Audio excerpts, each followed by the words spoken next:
এদিকে ব্রাহ্মণবাড়িয়ার বিজয়নগর উপজেলায় ৬ কিলোমিটার দীর্ঘ বোয়ালিয়া খাল পুনঃখনন কর্মসূচির উদ্বোধন করবেন পরিকল্পনা প্রতিমন্ত্রী জুনায়েদ সাকি। বিস্তারিত জানাতে বোয়ালিয়া খালের পাড় থেকে সরাসরি যুক্ত হচ্ছেন পূর্বাঞ্চলীয় ব্যুরো প্রধান পীযূষ কান্তি আচার্য। পীযূষ, কি জানাবেন আমাদের খাল খনন কর্মসূচি সম্পর্কে? যে ব্রাহ্মণবাড়িয়ার বিজয়নগর উপজেলার যে বোয়ালিয়া খাল আছে, আজকে এই 6 কিলোমিটার দীর্ঘ এই বোয়ালিয়া খালের প্রায় 3.5 কিলোমিটার খাল কিন্তু আজকে খনন কর্মসূচি পুনঃখনন কর্মসূচি কিছুক্ষণের মধ্যে শুরু হবে।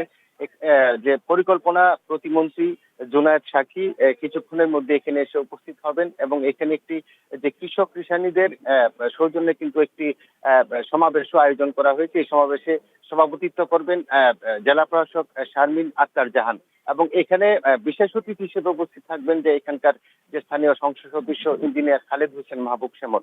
আমি কিছু তথ্য দিয়ে রাখি, এই খালটি কিন্তু ভরাট হয়ে যাওয়ার কারণে এখানে প্রায় 140 হেক্টর জমিতে কিন্তু সেচের সমস্যা হতো এবং এই খাল যখন খনন করা হবে তখন কিন্তু এখানে প্রায় 140 হেক্টর কৃষি জমি কিন্তু সেচের আওতায় আসবেন এবং এখানে প্রায় 50 জন শ্রমিক কিন্তু এখানে কুদাল এবং ঝুড়ি নিয়ে অপেক্ষা করছেন।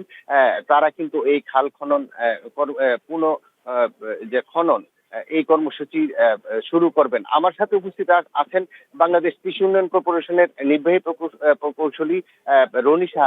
আসলে আসলে উদ্দেশ্যটা একটু যদি আসলে বোয়ালিয়া খালটি 6 কিলোমিটার লম্বা।